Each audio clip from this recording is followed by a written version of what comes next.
Hello friends, তোমরা কেমন আছো? এখন হচ্ছে কটা বাজে? 1টা বাজে। হ্যাঁ মা। আর এই যে আমার ঘাটার অবস্থা দেখো। ওই বাবা একটা ওষুধ দিয়ে দিয়েছিল, মানে আমার শ্বশুর মশাই তোমাদের দাদাভাইকে একটা ওষুধ দিয়ে দিয়েছিল, মানে ইসের জন্য যে কাটা ছেঁড়া পোড়া ওইসব আর কি লাগানোর জন্য। তো এখানে প্রথমে আমি 3 দিন এই ওষুধটা লাগাতে চাইনি, কারণ মাম্মাম তো এই যে দেখেইছো আমাকে কেমন ভাবে জড়িয়ে ধরলো। এবার ওর সব সময় তো দেই না, রাত্রে ঘুমানোর সময় দিয়েছে টানা 2 দিন। তো 2 দিন না 3 দিন, কালকে নিয়ে 3 দিন হলো।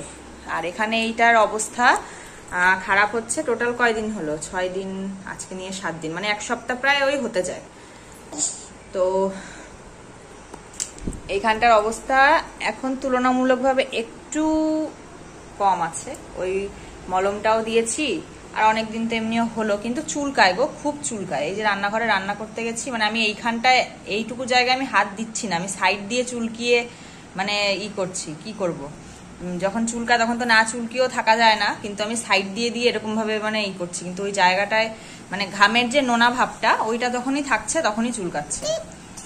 তো এখানে তো গরম একদমই নেই বলতে গেলে। বৃষ্টি দেখো এখনো মেঘলা ওয়েদার, দেখেছো? রৌদ্র কিন্তু তেমন নেই, মানে এখান থেকে বোঝা যাচ্ছে না, এখান থেকে বোঝা যাচ্ছে না। আমি বাইরে গিয়ে পরে দেখাবো না হয়। প্রত্যেকদিন বৃষ্টি হচ্ছে, কিন্তু বাড়িতে ওইদিকে সবাই বলছে প্রচুর গরম।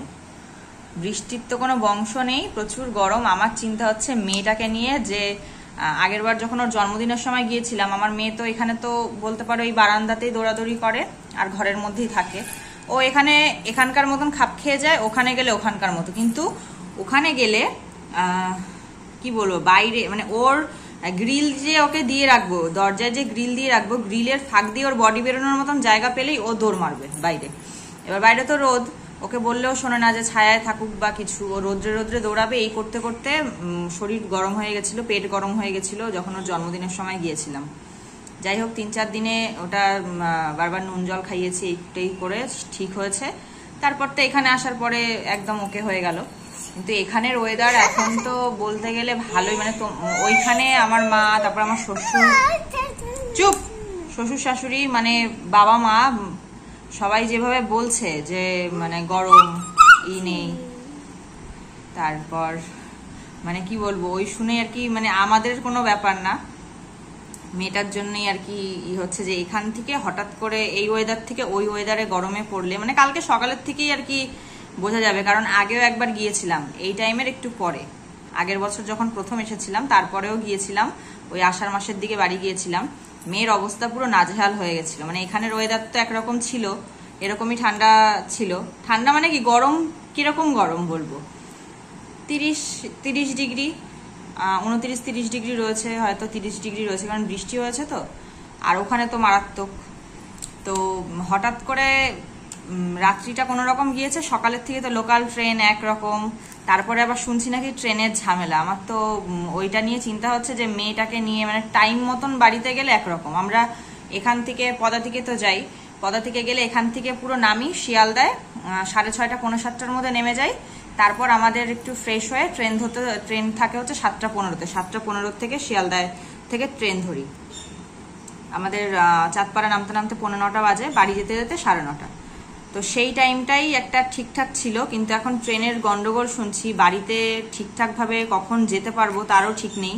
মেয়েটাকে নিয়ে গরমের মধ্যে ওইখানে এইদিকে আসার সময় অসুবিধা হলে একরকম, আর ওখানেই গরমের মধ্যে যাচ্ছে, এইটা নিয়ে চিন্তা হচ্ছে, আর কিছু না। তোমাদের দাদা ভাইয়ের মনটা ভীষণ খারাপ, আমাদের মন তো খারাপই আছে, আমার কথা বাদ দাও। আমি কালকে একটু মানে অনেকক্ষণ ধরে কান্নাও করেছি, বলতে গেলে চোখেও জল। মানে আসল কথা হচ্ছে পুজোর আগে এসেছি, পুজোর হ্যাঁ অক্টোবরে পুজো ছিল, পুজোর আগ দিয়ে এসেছি তোমার দাদা ভাইয়ের সাথে। আমরা তো পুজোতে দার্জিলিং গিয়েছিলাম, তোমরা হয়তো ব্লগে যারা দেখেছো। তো ওই টাইম থেকে আমি, তোমাদের দাদা ভাই আর আমি 3 জন পুরো একসাথে, এত কটা মাস একসাথে। তো বাড়িতেই তো থাকতে হবে, বাড়িতে যেতে হবে, বাড়িতেও তো বাবা মা রয়েছে, আমার মা রয়েছে। এবার ওদেরও তো নাতি নাতনি মানে নিয়ে, নাতনিকে নিয়ে একটু সময় কাটাতে ইচ্ছা করে, কিন্তু অনেকদিন টানা একসাথে মানে থাকলাম তো, সেই জন্য তোমাদের দাদা ভাইয়েরও মনটা খারাপ যে মেয়েটাকে ছেড়ে থাকবে। এবার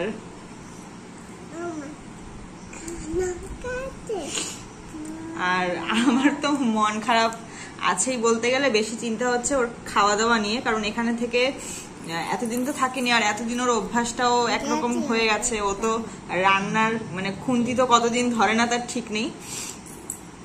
এত কয়টা মাস একভাবে চললো, তারপরে তো জামা কাপড় কাচা ধোয়া নিয়ে কোনো চিন্তাই করতে হতো না, সবকিছুই আমি। এইবার হঠাৎ করে এসে রাত্রেবেলা অফিস থেকে আসবে, এসে রান্না বান্না করবে। এবার সত্যি কথা বলতে গেলে কি বলতো, অতটাও খারাপ লাগে না। সবকিছু করে তোমাদের দাদাভাই যে আমার সাথে ফ্রি হয়ে 5 মিনিট কথা বলবে, যে স্বামী স্ত্রী যেমন দূরে থাকলে যেমন আর কি সারাদিন পরে ফ্রি হয়ে, সারাদিনে তো কথা হয়ই না, কথা বলার চেষ্টাও করি না, কারণ ও খুব ব্যস্ত থাকে। ওর কাজটা সম্পূর্ণ অন্যরকম, ছোটাছুটির কাজ, তো সেই মাইন্ডটাও থাকে না, ওর শরীরটাও ঠিক থাকে না, সারাদিন দৌড়াদৌড়ি করে, সবই বুঝি। কিন্তু যতই হোক সারাদিন পরে রাত্রেবেলা তো একটু মন চায় যে নিজের হাজবেন্ডের সঙ্গে 2-4 মিনিট একটু কথা বলি। তা ও মানে ওইটুকু হলে দেখবে তার একটু মনে শান্তি লাগে। 2-4 মিনিট তো একটু নিজেদের কথাবার্তা থাকেই, কিন্তু ওর সেই টাইমটা হয়ে ওঠে না, মানে ওর মাইন্ডটাও ঠিক থাকে না। বাড়িতে দিয়ে আসলে এই কাজ করে তারপরে আবার 8:30-9টা যখনই আসুক না কেন, রান্না বান্না করে খাওয়া দাওয়া করতে হবে। খাওয়া দাওয়া করে বাসনপত্র মাজা, সবকিছু গোছগাছ করে নিজের অফিসের ড্রেস আবার ধোয়া কাচা থাকে। এটা তো ছেলেদের তো একটা বিরক্তিকর ব্যাপার লাগবেই। আর হট করে আমি এতদিন ছিলাম, একরকম অভ্যাস হয়ে গেছে। তারপরে ও বিছানায় শুলে ওর শরীর আর দেয় না, বা ওর কথা বলার সেই মাইন্ডটাও থাকে না। কিন্তু আমি আবার সারাদিনে অপেক্ষা করে থাকি যে না, সারাদিন যেমন তেমন, সারাদিন আমিও কাজে ব্যস্ত থাকি, রাত্রেবেলা শোয়ার পরে একটু 2 মিনিট যাতে কথা হয়, সেই ব্যাপারটাই আমাদের মধ্যে একটু অন্যরকম হয়ে যায়। আমার তো একটু কথা বলার ইচ্ছে থাকবেই, এবার ওরও হয়তো কথা বলার সেমন আর কি এনার্জিটুকু শরীরে থাকে না। এটা তো স্বাভাবিকই, আমি থাকলে কিছু করতে হয় না, আমি গেলে সবকিছু করবে। এই নিয়ে মাঝে মধ্যে একটু ঝামেলাও হয়, আর কি আর করব।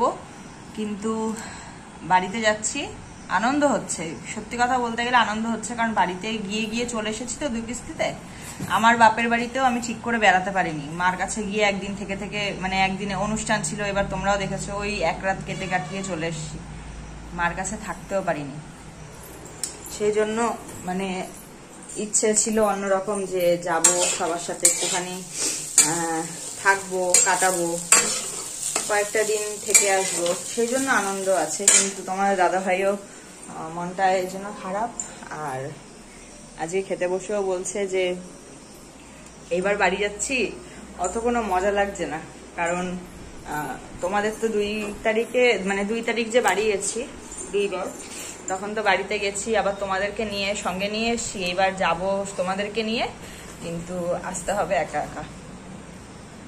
সত্যি বলছি ভালো লাগছে না। ওর ওই কথাটা শুনে আরো খারাপ লাগছে, কিন্তু ওর সামনে আর মন খারাপ করিনি, বা ওর সামনে আর কিছু বলিনি।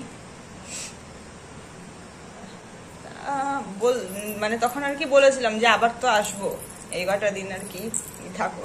একটু মানে একটু কি ভালোই খারাপ লাগছে, কারণ বিয়ের পর থেকে তোমার দাদা ভাই বাইরেই কাজ করেছে, তখন একরকম ছিল, আর এখন একসাথে রয়েছিলাম তো কয়েকটা মাস। আর বিশেষ করে আমার বেশি খারাপ লাগছে হচ্ছে মেয়েটার জন্য। বাড়িতে গিয়ে ও সবাইকে পাবে, বাড়িতে গিয়েও একরকম ভালো থাকবো, ঠাকুমা, দাদু, দিদা, ওর কাকাই সবাই রয়েছে, বাড়িতে গিয়ে একরকম ভালো থাকবে। কিন্তু ওর বাবা, যখন ওরা সবাই ওখানে আমরা মজায় থাকবো, ওর বাবা ঘরের মধ্যে এসে একা একা কাজ করবে। এটাই খারাপ লাগছে, যে যতই অল্প কয়েকদিনের জন্য বাড়ি যাই না কেন, আমি তো ওখানে সবার মাঝখানে থাকবো, মেয়ে থাকবে, আমরা ভালো থাকবো, কিন্তু ও আর কি মেয়েকে নিয়ে সময় কাটাতো, তো ওই আর কি ওর মানে ওইটাই মনে আর কি থাকবে। তার উপরে খেলনা টেলনা সবই তো এখানে থাকে, তো সেগুলো চোখের সামনে আরো থাকবে। মানে ওর মেয়ের জন্যই বেশি খারাপ লাগছে, যে এবার তোমাদেরকে নিয়ে যাব। কিন্তু তো যাই হোক, অনেক মন খারাপ করে ফেললাম। তোমরা এখন থেকে ব্লগটা কন্টিনিউ দেখতে থাকো। আমি এখন রান্না করছি, চলো কি রান্না করবো দেখিয়ে দিই তোমাদেরকে। আর অন্য সময় আমি পরোটা আর আলুর তরকারি নিয়ে যাই, তোমরা তো দেখোই। কিন্তু তোমাদের দাদা ভাইয়ের শরীরটা একটু খারাপ, মানে পেটটা একটু খারাপ ছিল কালকে, সেই জন্য বলেছে রুটি খাবো। আমি বলি রুটিও না ধুয়ে, মানে রুটির গুঁড়োটা অনেক সময় পেটের ডিস্টার্ব করে, তার রুটির দরকার নেই, আমারও একেবারে ঝামেলা মিটে যাবে, একেবারে ভাত আর তরকারি করি, তাই জন্য সোয়াবিনের তরকারি করছি। আর ভাত বসিয়ে দিয়েছি, ভাতও হয়ে গেছে, সোয়াবিনের তরকারিটা এখন জাস্ট রান্না করা বাকি। আর কুমড়ো ভাজা করেছি, তো আমরা জাস্ট ভাত নেব, ভাত আর সোয়াবিনের তরকারি নেব, আর দুটো ডিম সেদ্ধ নিয়ে নেবো, দুটো কি তিনটে, মামামের জন্য একটা, এরকম ভাবে ডিম সেদ্ধ নিয়ে নেবো, ব্যাস এই আমাদের রাত্রে খাওয়া দাওয়া হবে। আর একটু চাউমিন করার ইচ্ছে আছে, চাউমিনটা করলে সন্ধ্যার টিফিন হয়ে যাবে। আর মামামের জন্য তো একটু সুজি নেবো আর ভাত নেবো, এটা তো মামামের ভাতও ওরকম সোয়াবিনের তরকারি দিয়ে একটা সিটি মেরে একটু পেশাই করে নিতে হবে, কারণ ট্রেনের মধ্যে হাত ধুয়ে বাচ্চাদের হাত দিয়ে চটকে খাওয়ানো ওইটা হয় না, ওকে একটু পেস্ট করে খাওয়াতে হবে। তো সরো সরো সরো সরো, তো চলো আমি রান্না বান্না করতে থাকি, তোমাদের হয়তো সম্পূর্ণটা দেখাতে পারে। আরে এই দেখো আমাদের লাগেজ গোছানো হয়ে গেছে, এই যে ট্রলি, এই যে তোমাদের দাদা, এই ওইটা আমি কাঁধে নেব, এটা তোমাদের দাদা ভাই ব্যাগ, আর এই যে এর মধ্যে মামামের ফ্যান আছে আর ইসে আছে, ব্যাস।